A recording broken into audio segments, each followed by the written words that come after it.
Un cœur révolutionnaire dans un corps de poète. Plus qu'un poète, Neruda était un militant, un homme engagé dans les luttes sociales. Ses vers, souvent teintés de révolte, résonnent encore aujourd'hui. Pablo Neruda, de son vrai nom Ricardo Eliezer Neftali Reyes Bazo Alto, est bien plus qu'un simple poète.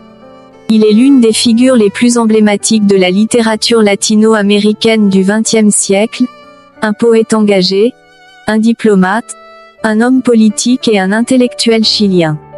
Son œuvre, riche et variée, a marqué des générations de lecteurs à travers le monde. Une vie consacrée à la poésie et à l'engagement. Né en 1904 au Chili, Neruda a très tôt manifesté un talent exceptionnel pour l'écriture.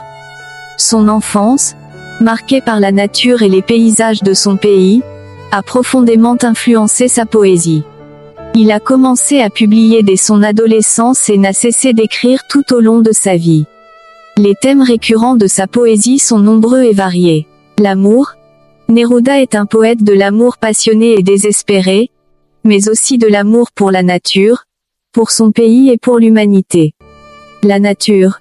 La nature est une source d'inspiration constante pour Neruda.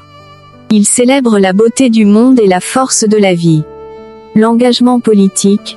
Neruda était un homme profondément engagé dans les luttes sociales et politiques de son époque. Sa poésie est souvent empreinte d'un fort sentiment de justice et de révolte. Les œuvres majeures de Pablo Neruda sont nombreux, parmi lesquels on peut citer 20 poèmes d'amour et une chanson désespérée, un recueil de poèmes d'amour passionnés et sensuels.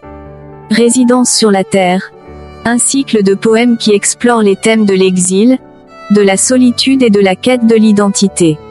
Le chant général, un long poème épique qui célèbre l'histoire et les peuples d'Amérique latine. Un parcours politique et diplomatique tumultueux. En parallèle de sa carrière littéraire, Neruda a mené une vie politique et diplomatique intense.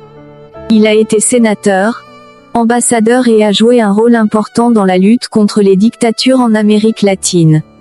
Son engagement politique a souvent été à l'origine de ses exils et de ses persécutions.